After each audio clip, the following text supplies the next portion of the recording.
And then they also say how women have been a gift to the church and say women have a unique understanding of reality. The thing is, so do trans people. It would be great if the church just acknowledged that the unique perspective of trans people can also be a gift to the church.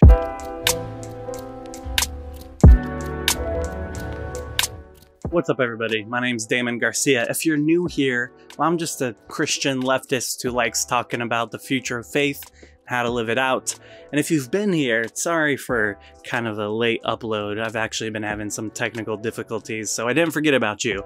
Also, I've been working a lot on my podcast. I do this YouTube video stuff, but also I got a podcast called Everyone is Talking About God, and I just finished up a 5-part series called A Theology of Camp.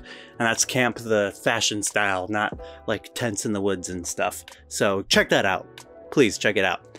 Now on to this topic of today.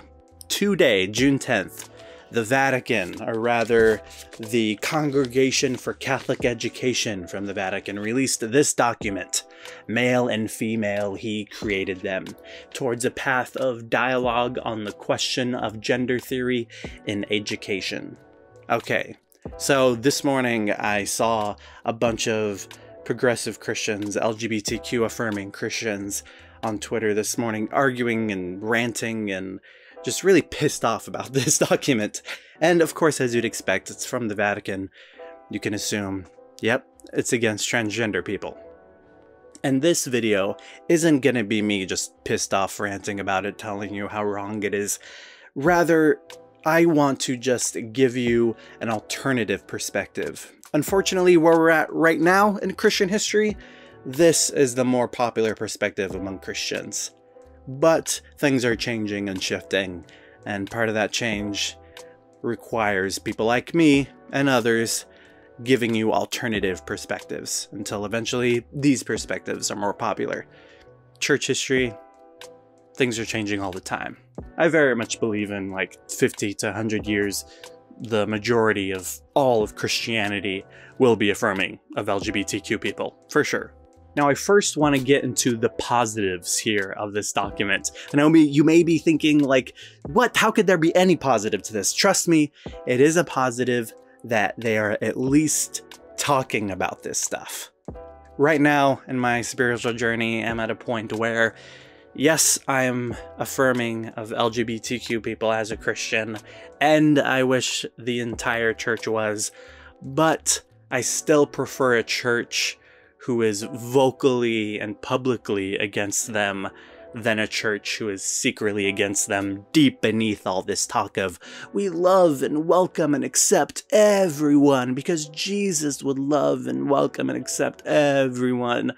And it ends up happening that you think you're welcome and accepted and you attend this church, you become involved, you make relationships, you get super deep in with them, and then one day you're like, oh, that seems like a cool thing to help lead, and they say, oh, sorry, you actually can't because you're whatever you are.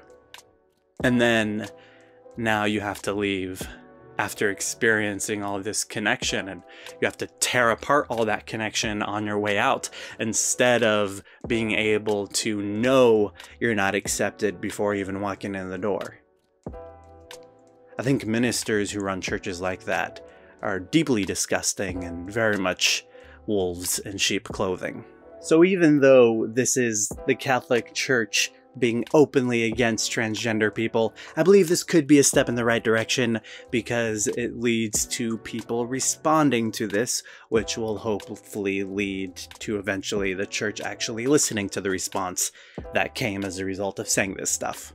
Just saying. So the problem they're really addressing here is the educational crisis of teachers teaching gender theory in schools today, because this is primarily for Catholic educators. Here, just giving them something to talk about. Like, I know you have students that may be talking about this stuff, or know other teachers who are talking about this stuff. Here's a little introduction to this conversation. They say, in many places, curricula are being planned and implemented which allegedly convey a neutral conception of the person and of life, yet in fact reflect an anthropology opposed to faith and to right reason. Now, this idea of a neutral conception of the person we're going to keep coming back to throughout this whole thing, because I believe this is actually the root of the fear that results in this thinking.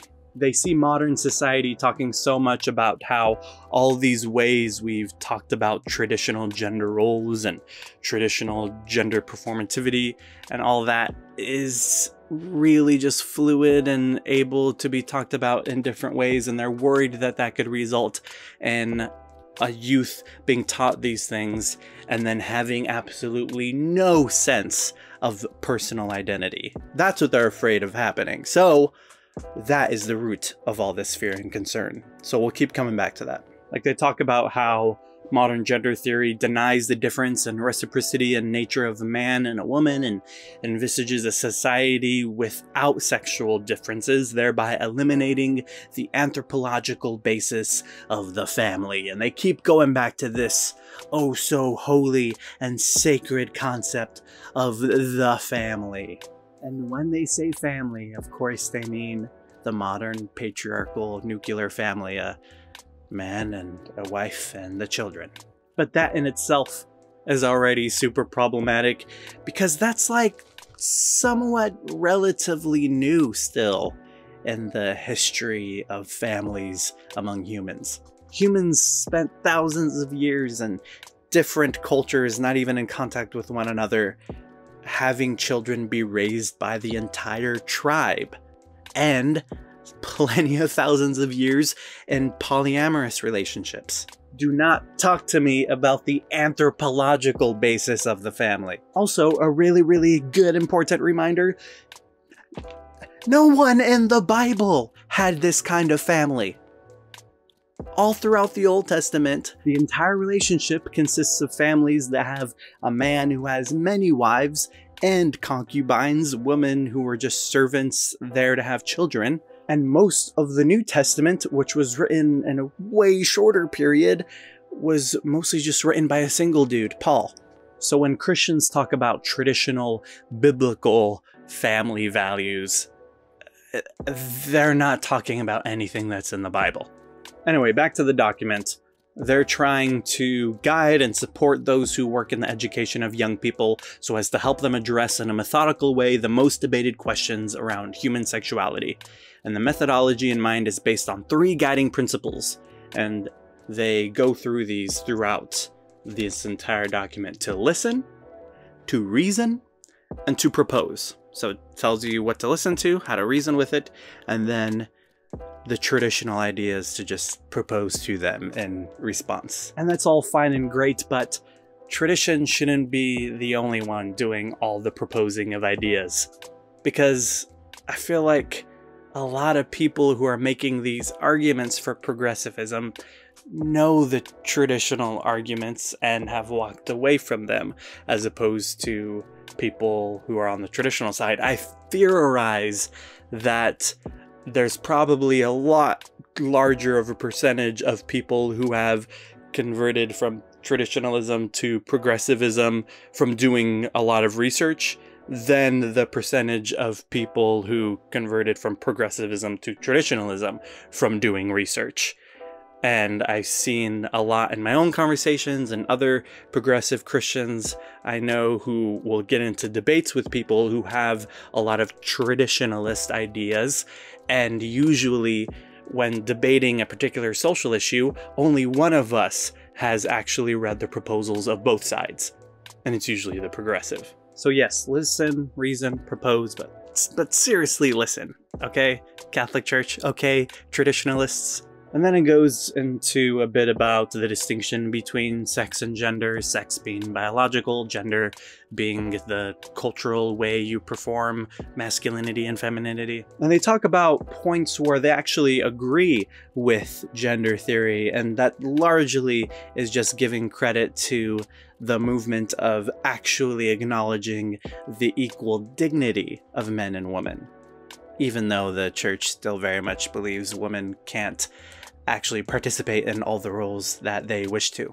It's like, even though you can't do everything a man can do, I still see you as equally dignifiable, which kind of could sound like a contradiction, but anyway. And then they also say how women have been a gift to the church, and say women have a unique understanding of reality. Which is interesting that they're able to admit that.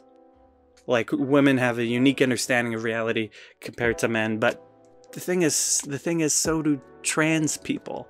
They also have a unique understanding of reality, because their experience is different as well. And it'll be great if the church just acknowledged that the unique perspective of trans people can also be a gift to the church. And so many religious communities, they provide you with so many tools that can help you learn and grow, but there seems to be always these barriers to stop you from seemingly growing and learning too much. And then they get into the critique, saying, nonetheless, real-life situations present gender theory with some valid points of criticism.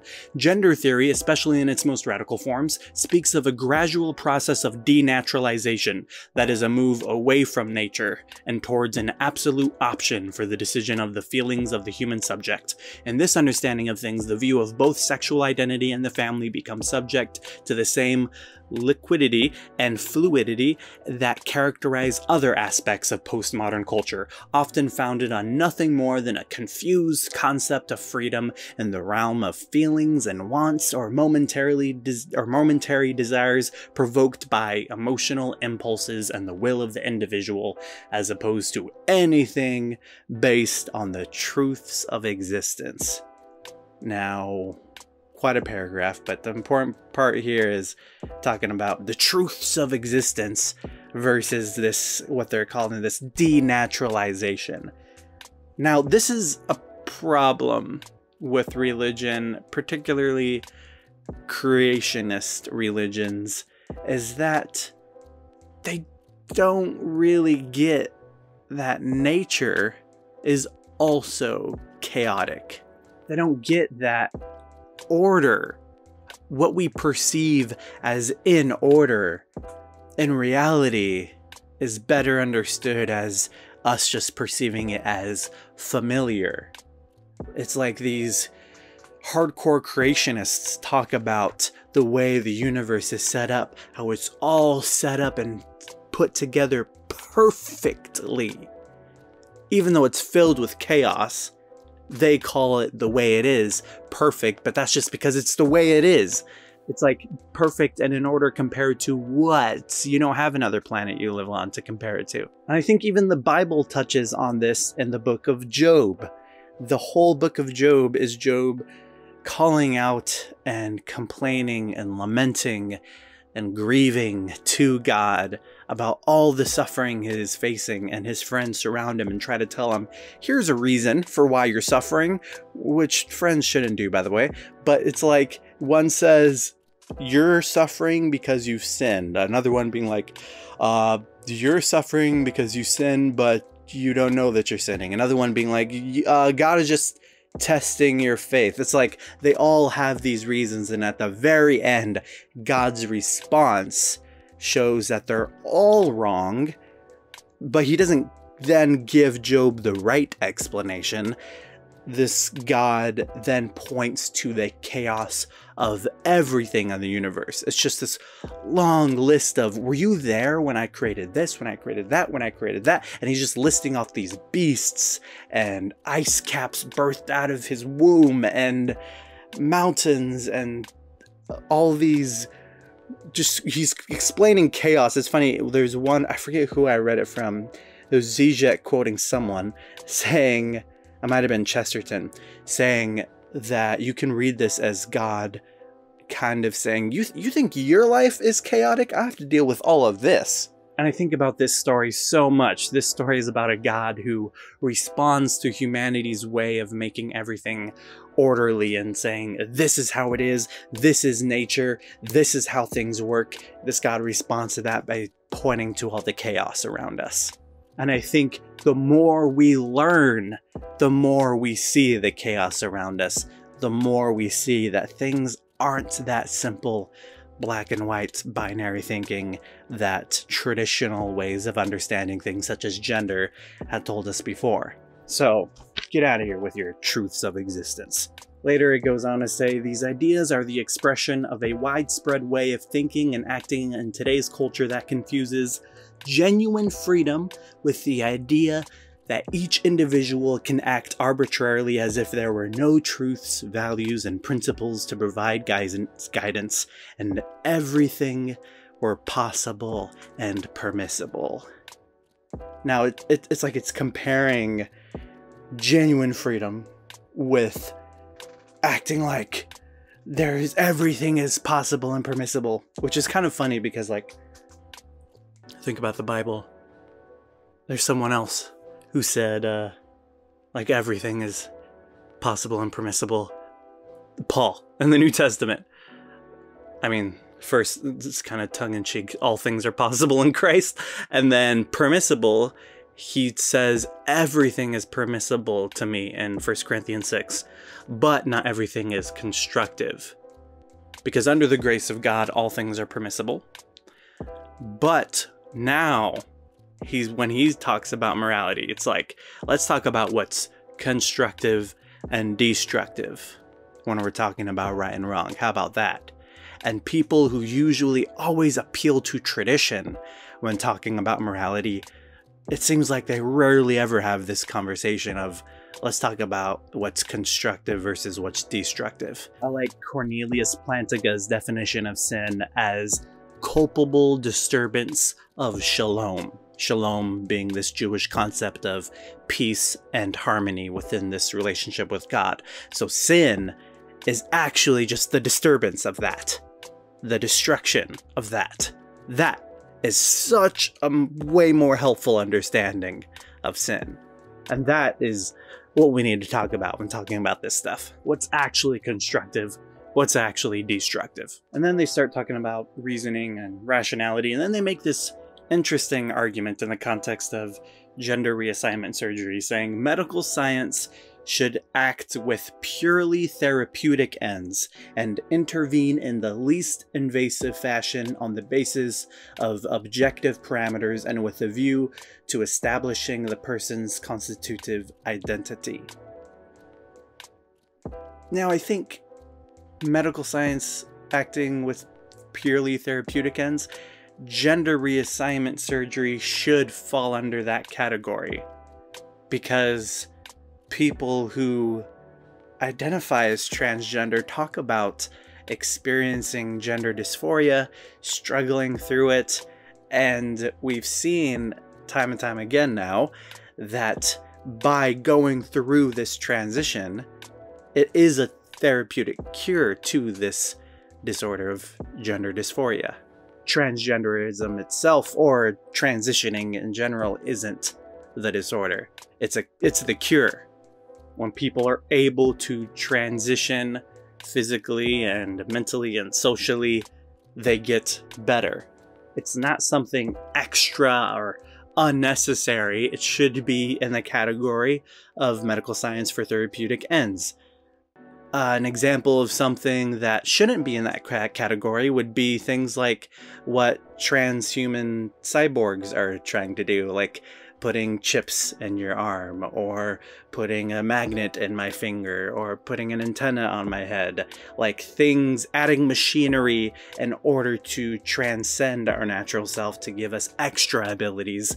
That would be the type of stuff that wouldn't fall in the category of medical science for therapeutic ends. But gender reassignment surgery and transitioning, it fits that category, definitely. And you'd know that by just having a conversation with any transgender person who has gone through transitioning and has experienced acceptance after transitioning. And then we get into the proposing section, and they start to get into the Bible. Oh man.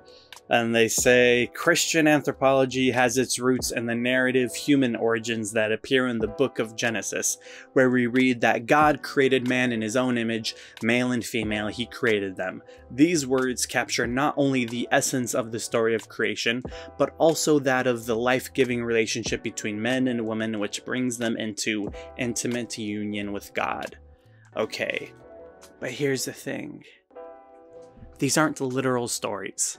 And the earliest Christian theologians knew this. We have Origen, one of the first Christian theologians in the 3rd century, saying things like, of course the story of Adam and Eve is symbolic. Who could be foolish enough to believe that we're talking about a literal historical event here? The way it's written is symbolic. I love John Dominic Crossan when he says that I'm not saying that ancient people were dumb enough to read these stories literally and now we're smart enough to read them symbolically. I'm saying they read them symbolically and then we became dumb enough to read them literally. And so, first off, Genesis 1 is a separate creation story than Genesis 2, which talks about Adam and Eve. 2 different creation stories contradict each other, both placed in the Bible because the original curators totally were aware but didn't care because they weren't trying to put together a history book. They were doing something way bigger and deeper. And so Genesis 1, it does say male and female he created them. But Austin Hartke in his book Transforming, which is his book about transgender Christians, and he's a transgender Christian, he helped me see this in a totally different way. There's a way of reading this that goes way deeper and stretches the whole thing way wider. Because you know, throughout this order of creation, it also says things like, sky and land he created them, night and day he created them. But we know within creation, within nature, there are things that exist beyond those categories. Not everything exists strictly in those categories. We have night and day, but we also have dusk and dawn. We have land and sea, but we also have marshes. And you could read this with an eye on the text and the other eye on nature, which sounds painful, so metaphorically, and see that it is saying God created night and day and everything between and beyond night and day. Land and sea and everything in between and beyond. God created male and female and everything between and beyond.